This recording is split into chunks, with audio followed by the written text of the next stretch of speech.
안녕하세요 여러분, 써뉴쌤이에요. 노화에 따른 변화와 질환, 노인성 질환의 특성. 노인성 질환은 엄마 뱃속에서 태어난 지 오래되신 분들이죠. 그래서 단독으로 발생하는 경우가 드물고 이미 하나 이상의 질병에 걸려 있고요. 다른 질병을 동반하기가 쉽다. 이미 종합병원인 경우가 대부분이죠. 노인성 질환은 증상이 거의 없어요. 그리고 애매하죠. 이게 노화로 인해서 아픈 건지 아니면 위험한 병이 생긴 건지 구분하기가 어렵기 때문에 노인들이 아프다고 하면 검사를 더 많이 합니다. 3번 노인성 질환은 원인이 불명확한 만성 퇴행성 질환이 대부분이다. 만성, 오래되고 퇴행, 늙고 닳고 오래된 병을 말하죠. 4번 노인성 질환은 경과가 길고 재발이 빈번하며 합병증이 잘 생긴다.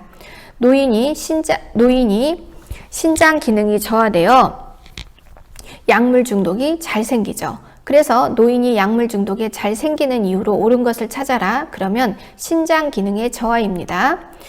같은 70이 되었을 때 간은 어느 정도 해독하는 기능이 있는데 신장은 여과의 기능이 많이 현저히 떨어져 있어요. 그렇기 때문에 형님인 간이 해독해서 동생인 신장에게 던져주면 동생은 소변이라는 매개체로 우리 몸의 찌찌를 밖으로 버려야 되는데 빨리빨리 버릴 수가 없어서 몸 안에 쌓이게 되죠. 그래서 6번을 보시면 노인은 젊은 사람보다 약물에 대해 민감하다. 그래서 신장의 소변 농축 능력, 소변을 진하게 쌓이게 하는 능력과 배설하는 능력이 저하되어 약물 성분 찌꺼기가 신체 내의 몸에 오래 남아 중독 상태에 빠질 수 있다. 그렇기 때문에 노인들은 70이 넘은 나이에 너무 진한 약을 먹거나 너무나 약을 많이 남용하거나 하면 황달이 와서 실려오는 경우가 있어요. 이렇게 간이 손상되는 황달이 오는 이유는 근본적인 이유는 간이 나빠서가 아니라 어디가 나빠서이다. 신장이 나빠서이다.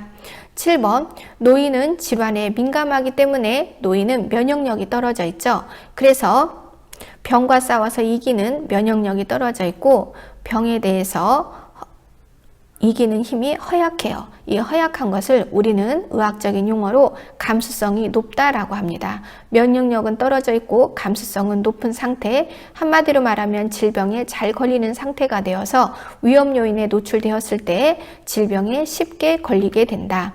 8번 노인은 가벼운 질환에도 의식장애를 일으키고 쉽게 쓰러질 수가 있다. 설사 몇 번에 열이 좀 났다고 폐렴이 걸렸다고 의식을 잃고 쓰러질 수가 있다.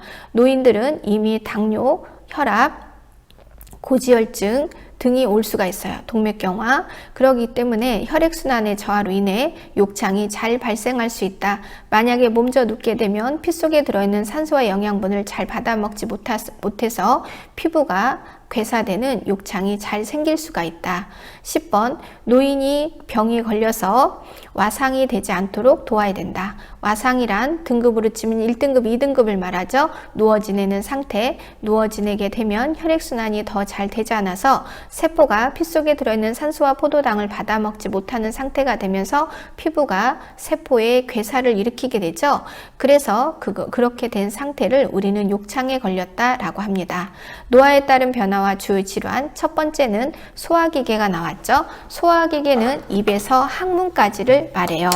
자, 우리가 거기 그림에 보시면 해부도가 나와 있어요. 자, 해부도를 반으로 쪼개보죠. 그러면 왼쪽과 오른쪽이 있어요. 좌측에는 위가 있고요. 우측에는 간이 있습니다. 항문은 어느 쪽에 있느냐? 왼쪽에 있어요. 그리고 대장의 대부분은 다 좌측에 있죠. 자, 그러면 볼펜을 가지고 한번 절을 따라서 해보세요. 구강으를 통해서 식도를 통해서 위에서 12지장 이제 관을 뺄 거예요. 자, 위를 통해서 식도를 통해서 구강으로 빠졌습니다. 우리는 방금 어떤 검사를 했느냐? 위 내시경을 했어요. 내시경이란 안내자에 보일 시자에 거울 경자 안에다 집어넣고 밖에 있는 거울로 본 거예요. 그래서 위 내시경을 했으면 위 내시경, 식도를 했으면 식도 내시경, 대장을 했으면 대장 내시경 이렇게 붙이면 돼요. 그래서 우리가 위 내시경을 통해서 볼 수 있는 것은 식도염, 식도암, 식도궤양, 그 다음에 식도와 관련된 다른 질환의 상태죠. 그리고 위염, 위궤양, 위암 이런 것들을 볼 수가 있죠. 그래서 위 내시경을 통해서 볼 수 있는 것은 식도와 위의 상태예요. 자, 그러면 이제 대장 내시경을 한번 해보겠습니다. 학문을 통해서, 직장을 통해서 S장, 그래서 이제 내려가요. 자, 하행선, 그리고 다시 이제 대장을 통해서 빠져나옵니다.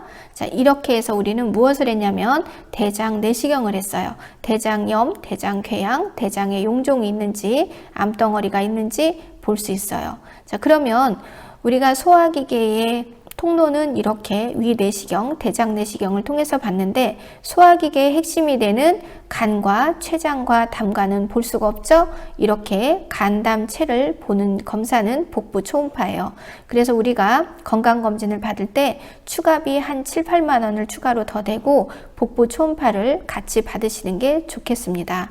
복부 초음파는 가족 중에 간암이나 담도암, 췌장암 이런 암이 걸리신 분이 있으면 받는 게 좋고요. 나는 평소에 식사를 규칙적으로 잘 하지 않고 음주가무를 좋아한다. 이런 습관을 가지신 분들은 50이 넘은 나이부터는 복부 초음파를 받고 사는 게 좋겠습니다. 왜냐하면 간담체의 문제는 바로 내가 지각할 만한 증상으로 다가오지 않고 말기가 되어서야 인지할 수 있는 부작용이 있기 때문에 평소에 이렇게 복부 초음파, 복부 CT, 복부 MRI 이런 검사를 하시는 것만이 조기에 발견할 수 있는 지름길이기 때문이에요. 자, 그러면 소화기계에 있어서 소화를 시키는 입에서 항문까지, 그러면 무엇을 소화를 시키느냐? 음식을 소화를 시키죠. 소화기계에 있어 일감은 바로 음식이에요. 그러면 음식에 앞서 이와 관계된 노화에 따른 특성을 보죠. 1번, 일단은 맛있는 냄새를 잘 맡지 못하게 돼요. 후각 기능이 떨어져 미각이 둔화된다. 그래서 짠맛과 단맛이 둔해져서 나도 모르게 설탕과 소금을 가까이 하게 돼서 죽음의 삼백색, 설탕, 소금, 밀가루하고 친해지게 된다. 그리고 신맛과 쓴맛은 잘 느끼게 된다. 그래서 신김치를 먹지 못하고 귤을 잘 먹지 못하면 이제 혀가 노화가 진행된 거죠. 2번에 음식을 쉽게 씹기가 어려워요. 그러면서 소화기 질환이 찾아오기 시작하죠. 3번, 타액이라는 것은 침이에요. 우리가 보통 침은 1000에서 1200까지 하루에 나오는데 이 침의 양이 노화가 되면 줄어들게 되고 위산의 양도 줄어들어서 소화 능력이 저하가 되죠. 그러면서 음식을 먹기가 부담스러워지게 되는 거예요. 씹는 것을 저작이라고 하는데 치아가 빠지고 하면서 씹기가 어렵죠.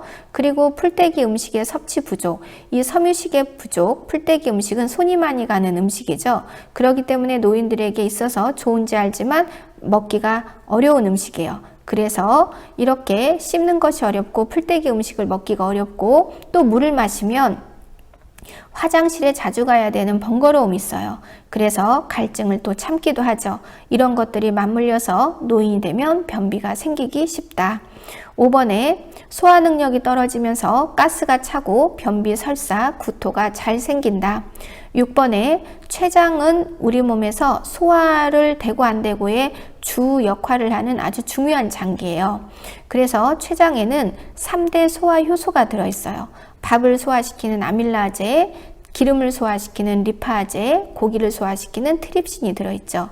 그리고 그 췌장액 속에는 호르몬이 들어있어요. 우리가 익히 들어서 알고 있는 인슐린이 들어있죠. 이렇게 소화 효소를 분비하면서 호르몬을 동시에 분비하는 기관은 췌장 하나밖에 없어요. 그런데 사이즈가 너무 작기 때문에 아시아인들은 노인이 되었을 때 당뇨병이 먼저 찾아오게 됩니다. 왜냐하면 아시안들은 체구가 작죠. 그래서 췌장의 길이도 작고 췌장액도 많이 나오지 않아요. 그렇기 때문에 서양인보다 날씬해도 췌장이 먼저 망가져서 당뇨병이 먼저 찾아오게 되는 거예요. 자, 췌장의 소화 효소 중에 기름을 소화시키는 리파제가 잘 나오지 않으면서 지방의 흡수력이 떨어져 설사가 잘 생겨요. 그래서 고기 먹고 이제 설사를 해요. 그러면 생각하셔야 돼요. 아, 이제 내 췌장이 기능이 많이 감소했구나. 이제부터는 기름기와 고기를 좀 줄여야겠다. 이렇게 생각하셔야죠. 자, 7번 췌장의 호르몬 분비. 여기에서 중요한 호르몬은 바로 인슐린이죠. 인슐린이 잘 나오지 않으면서 이 인슐린은 무엇을 하냐? 우리가 음식을 먹고 30분이 지나면 영양소들이 포도당이라는 알갱이로 깨져요. 그 포도당을 인슐린이 싹 감아서 세포에다가 실어나르는 역할을 하는데 그것을 포도당을 안으로 끌어들이는 성질이다. 그래서 당내성이에요. 당내성에 문제가 없으면 당뇨병이 없는 거고, 당내성에 문제가 있으면 당뇨병이 걸리기 쉬운 상태에 이미 당뇨병에 걸렸다고 볼 수가 있죠. 자, 그래서 이런 인슐린이 적게 나오면서 포도당 성분이 소변으로 빠져나가는 병에 걸린다. 그것을 당뇨병이라고 합니다. 췌장의 노화로 인해서 지방의 흡수력이 떨어지고 췌장의 노화로 인해서 당뇨병이 쉽게 걸린다. 그리고 엄마 뱃속에서 태어난 지 70년, 80년 동안 밀어내기만 했죠. 오줌을 밀어내고 똥을 밀어냈어요. 그러다 보니까 요도, 질, 항문, 관략근이 헐거워졌어요. 헐거워져서 재채기 하다가 오줌을 지려요. 요실금. 조금 뛰었더니 똥이 나와요. 변실금. 차 타고 30분 이상 달렸더니 항문이 헐거워져서 똥이 나와요. 변실금. 대변을 지린다. 변실금. 오줌을 지린다. 요실금.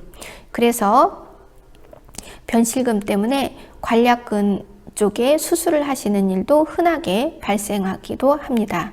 자, 간 기능이 떨어져 우리가 간은 대사와 제거 능력을 하는 곳이에요. 그래서 음식으로 들어오는 거, 약으로 들어오는 거, 여기 속에 들어있는 찌찌를 해독하고 찌꺼기를 분해해서 다른 형제간들 장기에게 던져주는 역할을 하는 게 바로 간이죠. 그래서 간하면 머릿속에 해독이 떠오르시죠. 그런 해독의 능력이 떨어져서 황달이 오게 되는데 그것을 간 기능이 감소했다 하죠.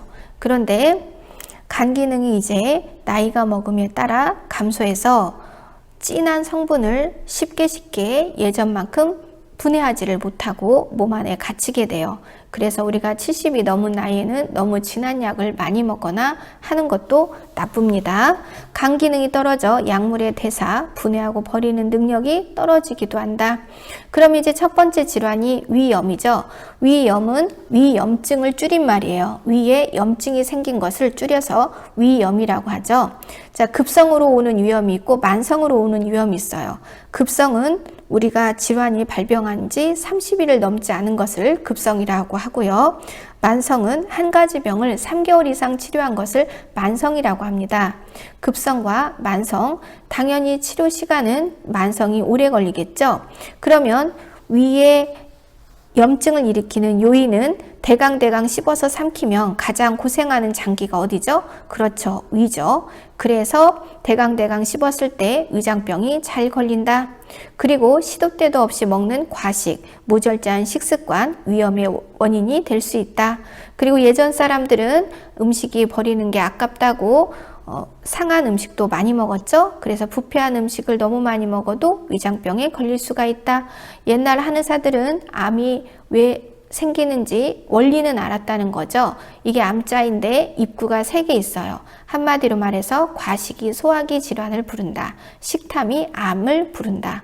그런데 이거를 현재 와서 해석하면요, 소화기 암 쪽은 과식이 원인인 경우가 많이 있어요. 증상, 위염에 시달리면 명치가 아프죠. 명치는 위가 시작하는 지점이기 때문에 아프기 시작합니다. 우리가 소화가 안 될 때 나도 모르게 명치를 누르는데 그것은 위가 시작하는 지점이기 때문이에요. 내 머리보다 내 몸이 나의 불편한 곳을 먼저 알아서 그곳을 누르게 되는 거죠. 그리고 위에 염증이 있으니 가스가 잘 차겠죠. 이 가스가 어떻게 나가냐? 트림으로 나가고 방귀로 나가요. 그 다음에 명치 부위에 심한 통증이 있다. 식사 후 3-4시간이 지나 배가 고프기 시작할 때 발생하는 명치 부위에 심한 통증이 있다. 위염의 치료 예방, 우리가 너무 피곤하면 일을 하루 쉬면 도움이 되죠. 그것처럼 소화기계의 일감은 음식이에요. 그러면 이 음식을 좀 주지 않는 거예요. 음식을 주지 않는 것을 금한다, 음식을 금식이라고 하죠. 자, 금식은요, 물도 마시지 않는 것을 금식이라고 합니다. 금식 중에도 먹어야 되는 약을 찾아라. 그러면 그럴 때 정답은 고혈압 약이 되겠어요. 자, 그래서 위에 부담을 덜기 위해서 금식을 할 수도 있고, 그 다음에 금식이 끝난 후에는 부드러운 음식을 줘야 되겠죠. 그리고 의사에게 처방받은 겔포스 제산제가 있다면 먹이도록 한다. 제산제란 억제한다. 위산을 억제하고 위산을 중화시키는 약을 제산제라고 해요. 그리고 위염이 있으면 과식, 과음을 피하고 너무 자극적인 음식을, 찬 음식을 섭취하지 않도록 한다. 자, 궤양이라는 것은 헐었다라는 것을 말해요. 염증이 된 부위를 잘 치료하지 않아서 깊게 헐었어요. 그것을 궤양이라고 합니다. 위궤양은 위벽의 점막뿐만 아니라 근육층까지 손상된 위장병을 말한다. 그래서 요인을 보면 스트레스를 너무 많이 받아도 위장병이 걸리죠. 자극적인 음식을 평소에 좋아해도 위장병이 걸리죠. 그 다음에 우리가 진통제를 너무 남용해도 위궤양이 걸릴 수가 있어요. 특히 아스피린 같은 거를 너무 많이 먹어도 위궤양이 걸릴 수가 있죠. 자, 증상, 속쓰림, 소화불량, 새벽 1시, 2시에 발생하는 속쓰림과 상복부 불편감이 있다. 자, 위궤양이 난 부위에 혈관이 터졌어요. 그러면 위출혈이라고 하고, 그 부위가 구멍이 났어요. 그러면 위천공이라고 하고, 그 부위가 부어서 좁아졌어요. 좁힐협, 그래서 협착증이라고 해요. 그러니까 위염과 위궤양의 상태는 약물 치료로 될 수 있는 단계이지만 출혈, 천공, 협착, 유착증, 개실 이런 부분은 수술로 치료해야 되는 부분이에요. 외과적인 치료법이 들어가죠. 자, 출혈은 혈관이 터진 것을 말하고, 천공은 그 부위가 구멍난 것을 말하고, 협착증은 부어서 좁아진 것을 말하고요. 개실은 늘어난 것을 말해요. 우리가 노화가 되면 안의 장기도 노화가 와요. 그러면서 피부가 늘어지는 것처럼 장기도 늘어지는데, 특히 식도와 대장 개실이 흔하게 일어나는 일 중에 하나입니다. 음식이 지나가다가 한 방울씩 떨어져요. 그래서 식도 개실 수술해야 되고요. 대장 개실, 대장에 똥이 한 방울씩 떨어져요. 나중에 삐뽀삐뽀 열나죠. 그래서 대장 개실 수술해야 돼요. 이렇게 근처의 장기와 비슷한 장기들끼리 서로 달라붙는 거를 유착이라고 해요. 그래서 우리가 자궁하고 방광이 잘 달라붙고요. 그 다음에 또 방광하고 자궁, 그 다음에 요관이 또 잘 달라붙어요. 이런 것을 유착증이라고 해요. 이런 경우에도 수술이 들어간다. 그러면 위궤양의 치료 및 예방, 1번 식이요법이죠. 일단은 의사가 처방한 약물요법을 잘 지켜야 되고, 그와 함께 자극적이지 않은 음식을 먹는 식이요법, 그리고 위는 우리의 싫고 좋음의 감정과 연결된 장기예요. 그렇기 때문에 심신의 안정, 몸과 마음을 스트레스 받지 않게 안정을 하고, 그래서 안정하는 방법 중에 하나가 뭐죠? 수면을 취하는 거죠. 이렇게 하고 규칙적인 식사를 하면은 훨씬 위장병이 좋아지게 된다. 그러면 여기서 말하는 규칙이라는 것은 규칙적으로 정해진 일정하게 이것은 길들인다는 뜻이에요. 여기에서는 소화기를 길들이는 거죠. 규칙적인 시간에 식사를 하는 것은 규칙적인 시간에 일감인 음식을 넣어줘서 소화기를 길들이는 거예요. 우리가 예전에 엄마 옆에서 길들임을 받았을 때는 위장병이 없었어요. 아가야, 아침은 8시에 먹고 점심은 12시에 먹고 저녁은 7시가 되기 전에 먹자, 이렇게 했을 때는 위장병이 생기지 않았는데, 객지 생활을 하면서 먹을 때는 많이 먹고 굶을 때는 몽땅 굶고 이런 불규칙한 생활을 하면서 이제 소화기가 망가지게 되죠. 그래서 이제 좋은 직장 다 버리고 엄마 옆으로 내려와서 살게 되는 일이 생기는데, 이러한 이유는 바로 길들임의 규칙이 깨졌기 때문이에요. 그래서 깨진 패턴을 다시 복구를 해야 되죠. 그 복구할 때 매우 힘들죠. 자, 위출혈, 위천공, 위협착 등은 지체 없이 병원에 와서 수술해야 되는 위장병 소화기 질환이다. 자, 그래서 위암. 자, 위암은, 암이라는 것은 비정상적인 단백질 덩어리를 말해요. 그래서 영양분만 주어진다면 영원히 사는 불사의 세포이기도 하죠. 그래서 불사를 연구하시는 분들은 암세포를 가지고 역으로 연구를 합니다. 우리가 이 암덩어리가 나쁜 이유는 숙주의 모든 영양분을 빨아먹으면서 자신은 끝없이 성장을 하고 그 성장을 멈추지 않고 그러는 과정에 숙주는 영양 불량이 생기면서 사망하게 되죠. 자, 위에 생긴 암을 위암이라고 해요. 위암은 점막 하층을 지나 근육층 위로 뚫고 나온 상태를 말한다. 그래서 위암의 요인, 평소에 빈혈이 있었던 사람, 왜냐하면 위에 암덩어리가 생기는데 그러면 위산이 잘 나오지 않게 돼요. 그러면서 우리가 100% 완벽한 적혈구를 만드는데 위산의 도움이 좀 필요한데 위산이 잘 나오지 않으면 고로 빈혈이 생기고 빈혈이 생기면 또 악성 암덩어리가 생길 확률이 더 높아지죠. 그래서 빈혈과 위암과 빈혈과 위염은 동전의 앞뒤로 함께 움직이는 병입니다. 그래서 오랜 시간에 걸쳐서 빈혈에 시달리신 분들은 차후에 위암에 걸릴 확률이 높아집니다. 위산이 잘 나오지 않으면 위의 pH가 또 올라가기 때문이죠. 위의 pH는 2에서 2.5를 유지해야 되는데 2.5 이상에 올라가게 되면 세균이 살 수 있는 상태가 되고 세균이 살게 되면 그 속에서 세포를 약하고 딱딱하게 만드는데 기여하게 돼요. 자, 우리가 짠 음식, 동서양의 의사들이 짠 음식을 다 싫어해요. 왜냐하면 짠 것은 세포의 수명을 단축시키고 불순물을 밖으로 나가지 못하고 몸 안에 가두는 역할을 해요. 그래서 우리가 동서양의 의사들이 전부 다 소금을 나쁘게 설명하는 거죠. 위암의 가족력, 이렇게 가족력이라는 것은 암세포를 나누어 가진 걸로 보지 마시고 한 지붕 한 가족, 같은 습관, 같은 패턴을 나누어 가진 걸로 이해하시는 게 좋겠습니다. 물론 많은 술과 많은 담배를 피는 사람이 그렇지 않은 사람보다 나쁜 암에 노출될 확률이 더 높겠죠. 자, 그러면 위암의 증상, 서서히 진행되어 증상이 잘 나타나지 않는다. 모든 암은 서서히 진행됩니다. 암세포 하나가 생기는데 걸리는 시간이 보통 7, 8년에서 길게는 10년이죠. 자, 몹시 소화가 안 되고 배가 몹시 아프고 피를 토한다. 무슨 암이냐? 정답은 위암이죠. 치료 예방, 우리나라는 암에 대해서 5년간 보장하는 제도를 갖고 있어요. 그리고 5년 후에 이제 완치가 되었다고 좋아했는데 다른 암이 생겼어요. 그러면 그때 또 보장이 또 들어갑니다. 자, 그래서 소화가 안 되고 배가 몹시 아프고 피를 토한다. 무슨 암이냐? 정답은 위암이에요. 그러면 다음 시간에 이어지도록 하겠습니다. 수고하셨습니다. 좋아요와 구독을 부탁드리겠습니다.